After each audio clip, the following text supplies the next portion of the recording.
Sunnyside. The good Lord, as always, certainly knows how to get our attention. And believe you me, he certainly has it. I asked a few questions last time. And again, happy Black History Month. The questions were pertaining to Black History Month. One of the questions was, what was the original name for Black History Month and who started it? Well, it was established as Negro History Week in the 1920s by Carter G. Woodson. February was the month that was chosen to celebrate it because Frederick Douglass, along with Abraham Lincoln, were both born in the month of February. In 1976, it was extended to a month-long celebration during the time of President Gerald Ford. Black History Month is an opportunity to emphasize the history and achievements and accomplishments of African Americans. The theme this year is the Black family, representation, identity, and diversity. Another question I asked you was, what is the name of the Negro or the Black National Anthem? Well, the answer is, Lift Every Voice and Sing. Okay? A teachable moment. Whenever you hear that song, please do not hesitate to stand as a sign of respect. I think the words and the music were written by two brothers. The words were written more than likely by James Weldon Johnson, and the music by his brother, J. Rosamond Johnson. The final question I asked you was, what was located, or what is located, at 1964 or 1964 Independence Avenue Southwest in Washington, D.C.? Did you find it? Okay. Well, it is the location of the Martin Luther King Jr. Memorial, okay? The first to honor an African American. The address refers to the year that the Civil Rights Act became law. I have heard that there is a calendar, Black History HBCUcalendar.com. It's where you can go and get information about acquiring that calendar. And as you go there online, you will see for me, I thought it was some wonderful lesson plans. So if you're a teacher, and most parents are now giving lessons at home, they have lessons for grades pre-K through 12. And again, I was most impressed with what I saw. If you'd like to get a copy of that calendar, it even includes information regarding the Vice President of the United States. You can call at 312-470-0270 for the calendar. And because it is a calendar for the BSCU, I'm sure you know what that is. No, it's not BSCU. It's HBCU, okay? Historical Black Colleges and University. Gotcha. All right.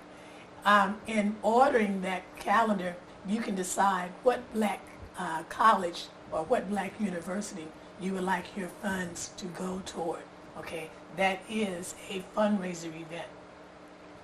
As you stay on that site, you will click, you can see 33 Black History Month activities for February and beyond. And as I looked on that site, I saw some posters that had been used in the past. One said, if you don't vote, don't squawk. Register. Stop begging. Start voting. That was put out by the Freedom Ballot election poster in 1963. The NAACP also had a poster, and the date was unknown. It said, first of all, there was this picture of this young black girl, and it said, protect her future, register and vote.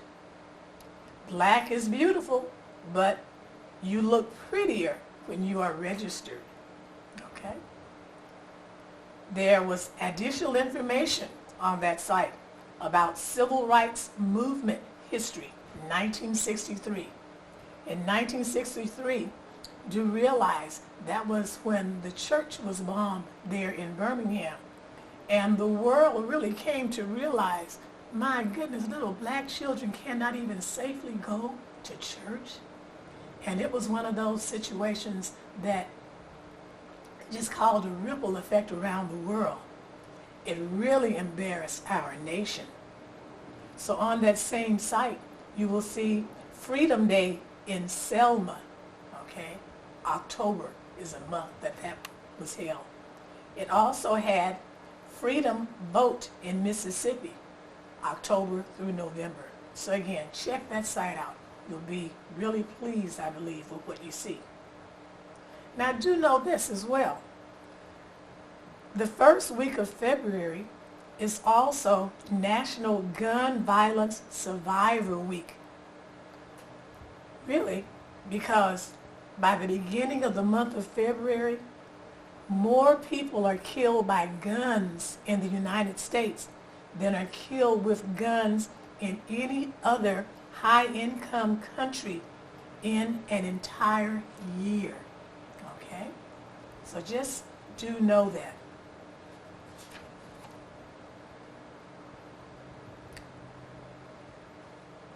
I'm going to kind of go back and forth here.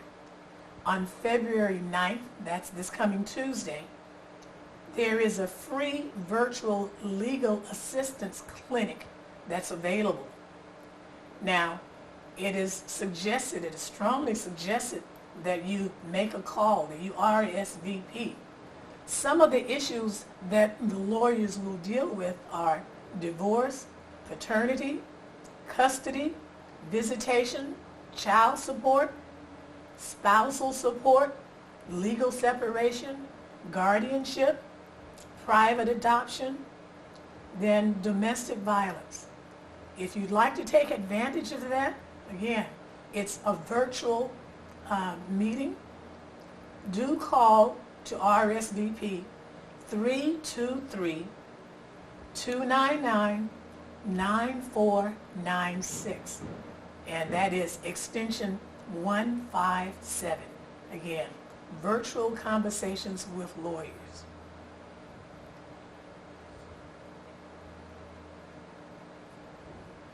One of my favorite programs on TV is The View. And here it comes on around 10 o'clock every morning during the week. One of the ladies of The View, her name was Anna Navarro, and she mentioned that because of the pandemic and COVID-19 and the worldwide shutdown, people have now come to realize that in a sense, they have been living in a parallel universe to the experiences that blacks have been having. So it was interesting to note that she was just saying that other populations really tend not to know a whole lot of black history. We, too, need to know more about our history ourselves. On February 1st, do know that BLM, Black Lives Matter, was nominated for a Nobel Peace Prize. It is said that there were so many people that were demonstrating here in the U.S. and around the world that that was just the largest protest movement that has ever been held. So again, let's look and hope that BLM will actually receive the Nobel Peace Prize. And it depends on whose eyes are really looking, okay? But again, I do believe a Peace Prize is quite appropriate. As we continue talking about black history, note also that Stacey Abrams was also nominated for a Nobel Peace Prize. As you go online, go to Black Women's History Month at Supermajority. And you will see where Dr. Fauci mentioned the vaccine you are going to be taking was developed by an African American woman. And that is just a fact, okay? Dr. Fauci. So if you're watching the news about the pandemic, about the vaccine, okay, you know who Dr. Fauci is. The name of this black woman who he said is really responsible for this, her name is Dr. Kizzmekia Corbett. She's only 34 years old. She said that they took a lot of knowledge that they had gained in years past. And for the last 6 years, they applied that knowledge to a vaccine platform in collaboration with Moderna. Okay? The vaccine was rolled out over a 10-month period. She is an immunologist, and on March 16th, 3 days before the states were issued the stay-at-home orders, Dr. Corbett began leading her team through clinical trials that allowed them to distribute this vaccine nationwide. Dr. Corbett is a graduate of the University of Maryland at Baltimore, and she was a scholar with a very aggressive program that mentors minorities and women in science. The Surgeon General, Jerome Adams, was also a graduate of this program. And according to the National Center for Educational Statistics, only 18% of students graduate with a STEM degree, and 2% of those are African Americans.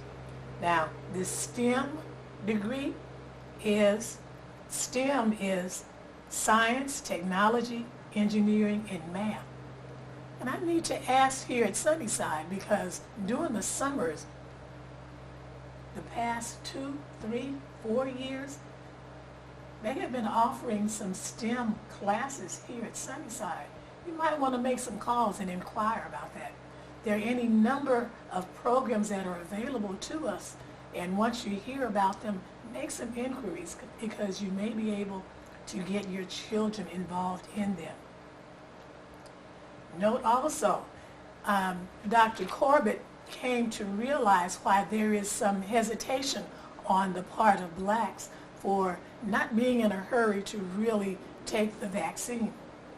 One of the reasons is possibly because in 1931, the scientists conducted the Tuskegee syphilis experiment by the Public Health Service and Tuskegee Institute. It examined the progression of syphilis by letting infected black men go untreated with no regard to the suffering that it caused. Okay? They realized then that they kind of had the cure, but they wanted to know really what the results would be. So just allowing our men to just suffer kind of gives you an idea as to why people might be somewhat skeptical. Note also, there's another reason.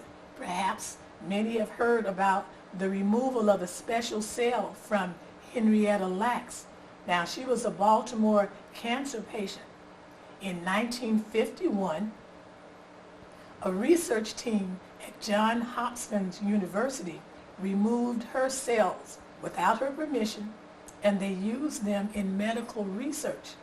And this research ended up earning some billions of dollars for cancer research. Until this day, her family has not been compensated. So you can understand why black people are kind of hesitant when you come out and say, hey, here's a vaccine, try it. In a time where vaccine skepticism is high among African Americans, Dr. Corbett hopes that black people will put faith in the vaccine and faith in the scientists working behind the scenes to bring it to the American public. Again, Dr. Kismakia Corbett. Do know that there is an upcoming election. This election, by now you should have received your election packet, okay? The election will take place this coming March the 2nd, and you have until March the 5th to get your information in.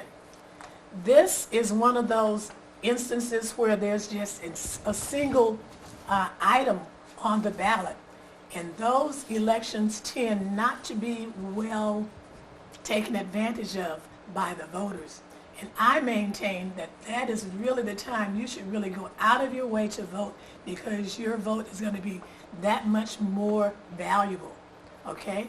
It's a local city election, and it's for state senator for the 30th district. There are approximately 7 people that are running. So I would certainly hope that you would realize the importance of your vote, okay? So I want to challenge yourself. Please don't miss this election, and realize elections come more frequently than every 4 years. And just the fact that people are working so hard to suppress your vote should let you know really the importance of your vote. And again, I do want to impress upon you the importance then that you not miss this election. Voter suppression is still rampant. And I quote, "Voter suppression is about fostering intimidation, cynicism, and exhaustion to stop people from even trying to vote in the first place." Those are the words of Stacey Abrams. All right, so please do vote. As I get ready to close, the question for next week is, what are the civil rights amendments? Can you name them and tell me the significance of each one? The civil rights amendments. Also, in closing, do know it's real. It is real. Please wash your hands. Wear your mask. Self-distance. Give yourself the room that you need. And whenever possible, please do stay at home. Thank you.